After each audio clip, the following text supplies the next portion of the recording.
name is Saling សួស្តីអ្នកនរខ្ញុំឈ្មោះ Saling ខ្ញុំគឺជានិស្សិតដែលកំពុងតែសិក្សានៅសាកលវិទ្យាល័យដែលសាកលវិទ្យាល័យដែលខ្ញុំរៀនហ្នឹងគឺឈ្មោះថាសាកលវិទ្យាល័យ BBRI នៅក្នុងសាខាខេត្តសៀមរាប So ថ្ងៃនេះគឺខ្ញុំពិតជាមានអារម្មណ៍ថារីករាយខ្លាំងមែនទែនដោយសារតែខ្ញុំបាននឹកឃើញនៅ idea មួយដែលថ្មីសម្រាប់ខ្ញុំគឺខ្ញុំចង់បង្កើតនៅ podcast ដែលធ្វើការចែករំលែកទាក់ទងទៅនឹង experience ដែលខ្ញុំធ្លាប់ជួបទាំងនៅវិទ្យាល័យសាកលវិទ្យាល័យអនុវិទ្យាល័យឬក៏បឋមសិក្សាអីជាដើម So ចំណុចនៅថ្ងៃនេះគឺខ្ញុំនឹងលើកយកចំណុចដ៏សំខាន់ខ្លាំងមែនទែនដែលខ្ញុំ focus ទៅលើជីវិតនៅវិទ្យាល័យដើម្បីឆ្ពោះទៅរកភាពជោគជ័យនៅក្នុងជីវិតសាកលវិទ្យាល័យ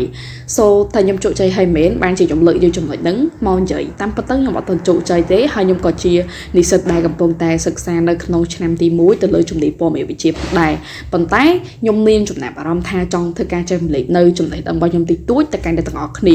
So ថ្ងៃនេះគឺខ្ញុំចង់ចែករំលែក experience របស់ខ្ញុំតែកាន់តែទាំងអស់គ្នាដែលតាក់ទងទៅនឹង topic មួយដ៏គួរឲ្យចាប់អារម្មណ៍ topic ហ្នឹងគឺបានលើកឡើងថាបង្កើតភាពក្លាហាននៅវិទ្យាល័យដើម្បីលេចធ្លោនៅសាកលវិទ្យាល័យ So អ្នកទាំងអស់គ្នាដឹងអត់ថាភាពក្លាហានហ្នឹងគឺជាអីគេយើងស្ដាប់ទៅហាក់បីដូចជាបានដឹងអីតាមបណ្ដាញសង្គម social media ឬក៏អ្នកផ្សេងអីអ្នកផលិតមាតិកាផ្សេងដែលគាត់ជា content creator ឬក៏គាត់ជាអ្នកដែលមានចំណេះដឹងហ្នឹងគឺគាត់បានចែករំលែកមកថាភាពក្លាហានហ្នឹងមិនទៅនិយាយរួមទៅតាមទស្សនៈឬក៏តាមអ្វីដែលធ្វើការសិក្សាស្រាវជ្រាវនឹងគឺតាមគំនិតដែលគាត់ចូលមកធ្វើការចែករំលែកជូនអ្នកទាំងអស់គ្នាប៉ុន្តែសម្រាប់ខ្ញុំវិញគឺខ្ញុំបានផ្ដល់ជាគំនិតរបស់ខ្ញុំតែម្ដងគឺភាពក្លាហានគឺខ្ញុំបានផ្ដល់ទៅឲ្យសក្តានុពលឬក៏អានុភាពដែលយើងមាននៅក្នុងខ្លួនរបស់យើងហើយយើងហ៊ានសូក៏ដូចជាហ៊ានបង្ហាញនៅអានុភាពនិងសក្តានុពលដែលយើងមាននឹងទៅកាន់មនុស្សដែលយើងមិនស្គាល់ឬក៏ទៅកាន់មនុស្សដែលគេហៅថាជាទស្សនិកជនដែលកំពុងតែមើលមកកាន់យើង So ទាំងអស់គ្នាដឹងថាភាពក្លាហានគឺពិតជាមានសារៈសំខាន់ខ្លាំងមែនទែនអញ្ចឹងកំណត់និយមន័យថាភាពក្លាហានគឺជាសក្តានុពលនិងជាអានុភាពដែលយើងអាចបង្ហាញទៅកាន់មនុស្សឬក៏ទស្សនិកជនដែលកំពុងតែយើងជួបផ្ទាល់នៅក្នុងជីវិតពិតនឹងតែម្ដងយ៉ាទាំងអស់គ្នាអញ្ចឹងយើងដឹងហើយនិយមន័យភាពក្លាហានប៉ុន្តែមិនមែនជាការសិក្សាស្រាវជ្រាវមកពីណាទេអានឹងគឺជាគំនិតរបស់ខ្ញុំហើយក៏ជាអ្វីដែលខ្ញុំគិតថាសម្រាប់ខ្ញុំគឺខ្ញុំយល់បែបហ្នឹងអញ្ចឹងដើម្បីឲ្យកាន់តែ detail តេតងទៅនឹងប្រធានបទដែលខ្ញុំបានលើកឡើងមុនហ្នឹងគឺខ្ញុំចង់ឲ្យអ្នកទាំងអស់គ្នាស្វែងយល់ពីខ្លួនឯងយ៉ាងបានច្បាស់អញ្ចឹងការស្វែងយល់ខ្លួនឯងហ្នឹងគឺពិតជាមានសារៈសំខាន់ខ្លាំងមែនទែននៅពេលដែលយើងរៀននៅវិទ្យាល័យយើងគិតថាការរៀននៅវិទ្យាល័យគឺជាពេលមួយដែលសប្បាយខ្លាំងមែនទែនពីព្រោះយើង enjoy ជាមួយនឹង best friend របស់យើង So បើសិនជាយើង enjoy ហួសកម្រិតក៏អាចធ្វើឲ្យយើងខ្លាចទៅជាបុគ្គលដែលមិនទទួលបាននូវផលប្រយោជន៍នៅពេលដែលយើងកំឡុងសិក្សានៅថ្នាក់វិទ្យាល័យនឹងដូចគ្នាទាំងអស់គ្នាដឹងអត់ថាហេតុអីបានខ្ញុំលើកឡើងប្រធានបទមួយដើម្បីបង្កើតភាពក្លាហាននៅវិទ្យាល័យដើម្បីឲ្យលេចធ្លោនៅសាកលវិទ្យាល័យអញ្ចឹងតើយើងធ្វើមិនទៅដើម្បីឲ្យក្លាហានតាមពិតទៅភាពក្លាហានមិនមែនជារឿងដែលពិបាកសម្រាប់អ្នកទាំងអស់គ្នាទេគឺខ្ញុំជឿតែម្ដងអ្នកទាំងអស់គ្នាធ្លាប់ឮគេនិយាយថាមានមនុស្សពីរដែលមានមនុស្ស extrovert និងមនុស្ស introvert តើតងទៅនឹងមនុស្ស introvert ទេពួកគាត់ចូលចិត្តស្ងប់ស្ងាត់ខ្លាំងមែនតើហើយគាត់អត់សូវចូលចិត្តភាពដែលមានមនុស្សអ៊ូអរច្រើនទេគាត់ចូលចិត្តនៅម្នាក់ឯងគាត់ចូលចិត្តធ្វើអីមួយដែលអាចនិយាយបានថាអត់មានគេទៅអង្គុយមើលគាត់គឺគាត់ធ្វើដោយខ្លួនឯងគឺចេញជា result មកអាចថាទទួលយកបានឬក៏មិនទទួលយកបានគឺយើងអាស្រ័យទៅលើបុគ្គលដូចគ្នាទាំងអស់គ្នានឹងគឺជាមនុស្ស introvert ប៉ុន្តែចំពោះមនុស្ស extrovert វិញគឺគាត់ជាមនុស្សដែលចូលចិត្តនិយាយច្រើនគាត់ចូលចិត្តបញ្ចេញគំនិតចូលចិត្តបញ្ចេញអារម្មណ៍របស់គាត់អីចឹងទៅហើយក៏គាត់ចូលចិត្តរាប់អានចូលចិត្តនៅជាមួយមនុស្សដែលច្រើននោះអីចឹងទៅទាំងអស់គ្នាឃើញអត់បរិបទរវាងមនុស្សពីរនាក់ហ្នឹងគឺបានតែយើងដឹងថារវាងមនុស្សស្ងប់ស្ងាត់និងមនុស្សដែលមិនចូលចិត្តភាពស្ងប់ស្ងាត់ហ្នឹងគឺពិតជាមានលក្ខណៈសម្បត្តិរវាងម្នាក់និងម្នាក់ពេលខ្លះ introvert មែនប៉ុន្តែរៀនបកែពេលខ្លះ introvert មែនប៉ុន្តែធ្វើអ្វីគឺគ្រប់យ៉ាងបានសពគ្រប់បែបយ៉ាងពេលខ្លះ introvert មែនប៉ុន្តែទទួលបានលទ្ធផលជោគជ័យសឹងតែ360 degree ចំណែកឯអ្នក extrovert វិញនិយាយច្រើនមានគំនិតច្រើនបំផុសបំផុលឲ្យគេមាន idea ដែលថ្មីដូចគាត់ច្រើនអញ្ចឹងគឺឃើញថាពួកគាត់គឺមានគំនិតរៀងៗខ្លួនSo ថ្ងៃនេះគឺយើងពិតជាមានអារម្មណ៍ថាដើម្បីឲ្យយើងខ្លាយទៅជាបុគ្គលដែលមានភាពក្លាហាននៅក្នុងជីវិតវិទ្យាល័យហ្នឹងចំណុចដែលយើងត្រូវតែមានចំណុចទី1តែម្ដងដែលខ្ញុំគិតថាជាចំណុចឯកទីភាពហ្នឹងគឺយើងត្រូវតែស្គាល់ខ្លួនឯងជាមុនសិនទាំងអស់គ្នាហេតុអីបានយើងត្រូវស្គាល់ខ្លួនឯងនឹងគឺជាសំណួររបស់ខ្ញុំចង់សួរទៅកាន់អ្នកទាំងអស់គ្នាតាមពិតទៅការស្គាល់ខ្លួនឯងវាគឺជាចំណុចមួយដែលសំខាន់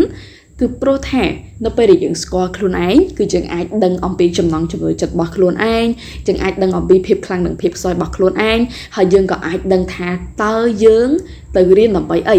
ហើយយើងចង់បានអីអំពីការរៀនរបស់យើងនៅក្នុងជីវិតជាសិស្សវិទ្យាល័យហ្នឹង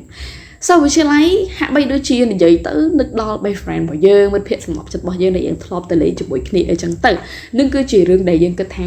រៀនទៅសប្បាយចិត្តអីចឹងទៅនឹងគឺជាចំណុចនៃការស្គាល់ខ្លួនឯងទាំងអស់គ្នាដើម្បីយើងទៅចំណុចទី2តកតងទៅនឹងចំណុចទី2នឹងគឺទំនាក់ទំនងជាមួយគ្រូនិងមិត្តថ្មីហេតុអីបានយើងត្រូវតាក់ទងជាមួយគ្រូទាំងអស់គ្នាត្រូវដឹងថាបើសិនតែយើងចង់រៀនចេះគឺយើងត្រូវតែស្រឡាញ់គ្រូអញ្ចឹងកាលណាដែលយើងស្រឡាញ់គ្រូពេលដែលយើងទៅរៀនមួយគាត់យើងមានអារម្មណ៍ថាអូយសប្បាយចិត្តមែនតើបានរៀនជាមួយគាត់ហើយយើងមានអារម្មណ៍ថារីករាយនៅពេលដែលបានជួបគាត់ដូច្នេះហើយការដែលយើងផ្ដល់ក្តីស្រឡាញ់ទៅឲ្យគ្រូ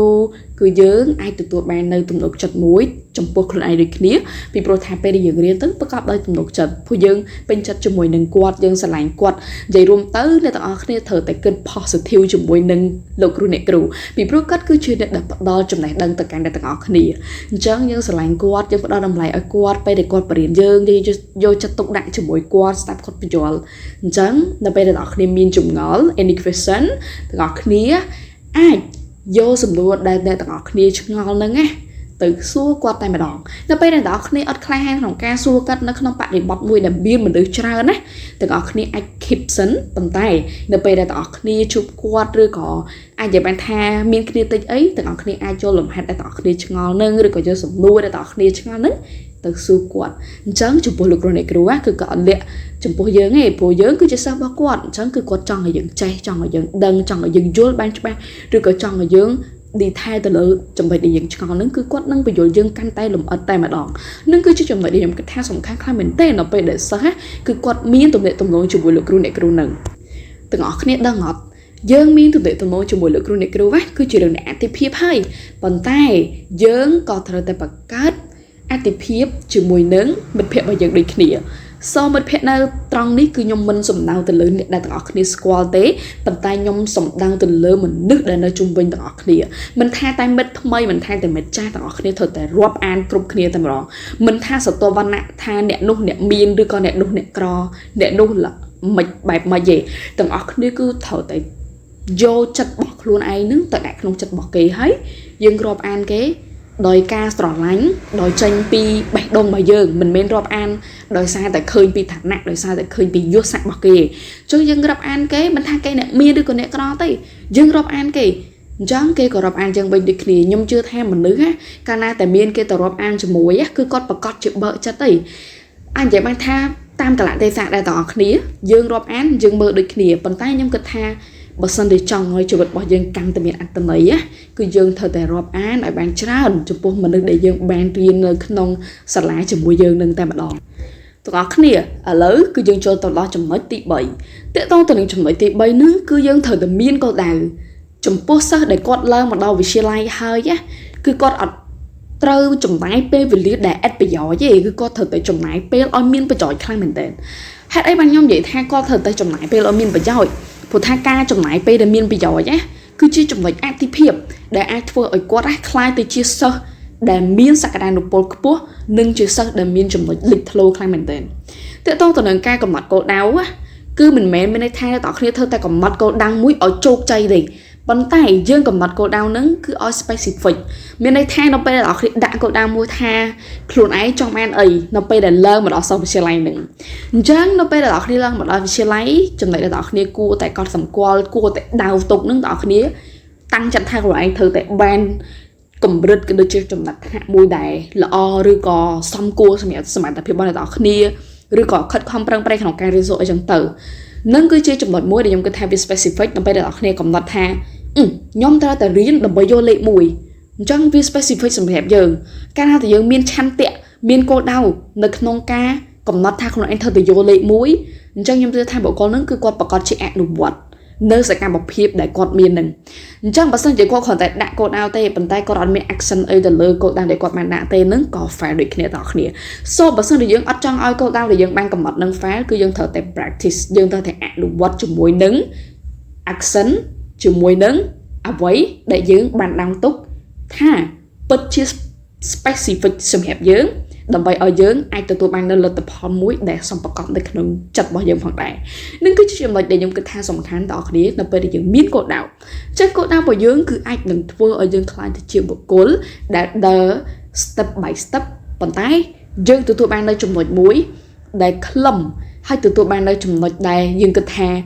លើសអំពីអ្នកដទៃដែលកំពុងរៀនជាមួយយើងតើតងទៅនឹងជីវិតនៅវិទ្យាល័យគឺខ្ញុំសូមធ្វើការចែករំលែកត្រឹមតែប៉ុន្មានចំណុចហ្នឹងទេសូមទាំងអស់គ្នាមាន3ចំណុចហ្នឹងគឺខ្ញុំគិតថាទាំងអស់គ្នាអាចនឹងអភិវឌ្ឍខ្លួនឯងបានច្រើនជាងមុនហើយព្រោះថាជាចំណុចដែលខ្ញុំគិតថាសំខាន់មែនតើចំណុចទី3ហ្នឹងសង្ខេបឡើងវិញចំណុចទី1ទាំងអស់គ្នាត្រូវតែស្គាល់ខ្លួនឯងចំណុចទី2គឺទាំងអស់គ្នាត្រូវតែទំនាក់ទំនងជាមួយគ្រូនិងមិត្តថ្មីៗ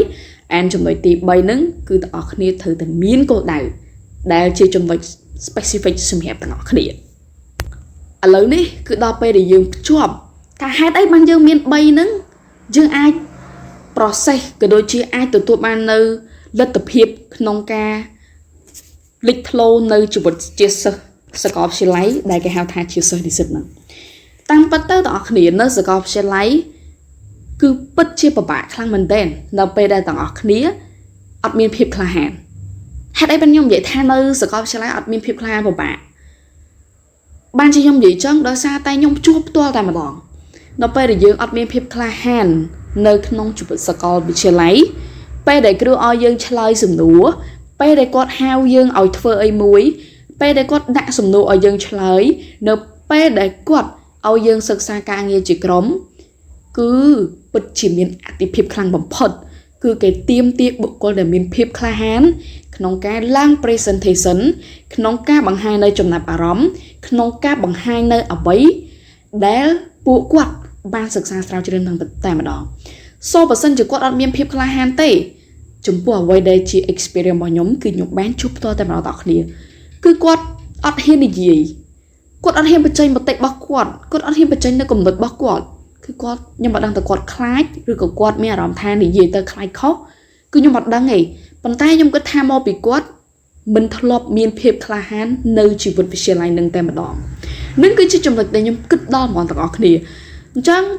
ដើម្បីអីកំណត់3ចំណុចនៅវិទ្យាល័យគឺយើងអាចអភិវឌ្ឍចំណេះដឹងរបស់យើងនៅសាកលវិទ្យាល័យខ្ញុំគិតថាបើមិន60ទៅ 70%ទេក៏អាចទទួលបានត្រឹម 50% ដែរទាំងអស់គ្នាបើសិនជាយើងក្លាហាននៅវិទ្យាល័យហើយការឡើងមកដល់សាកលវិទ្យាល័យនឹងក៏យើងនឹងក្លាហានដូចគ្នាអញ្ចឹងបង្កើតភាពក្លាហាននៅវិទ្យាល័យដើម្បីលេចធ្លោនៅសាកលវិទ្យាល័យទាំងអស់គ្នាត្រូវតែអនុវត្តនៅចំណុច3ហ្នឹងអញ្ចឹងសួរថាអភិវឌ្ឍនៅចំណុច3ហ្នឹងអាចជោគជ័យពិតប្រាកដមែនអត់ខ្ញុំអាចនិយាយបានថាទោះបីជាជោគជ័យបានត្រឹមតែ 50% ក៏ចាត់ទុកថាជាជោគជ័យដែរព្រោះថាបើសិនតែយើងអត់មានភាពក្លាហានទាំងអស់គ្នាគិតដូចខ្ញុំអត់គឺយើងអត់អាចទទួលបាន attention ពីអ្នកដែលនៅជុំវិញយើងអត់អាចទទួលបាន attention ពីលោកគ្រូអ្នកគាត់បរិញ្ញាបត្រមកយើងទេអញ្ចឹង podcast របស់ខ្ញុំមានតែប៉ុណ្្នឹងជាកិច្ចបញ្ចប់គឺខ្ញុំចង់ឲ្យទាំងអស់គ្នាក្លាហានក្នុងការអភិវឌ្ឍខ្លួនឯងនិងចូលរួមរកសកម្មភាពដែលទាំងអស់គ្នាគិតថាចូលរួមទៅ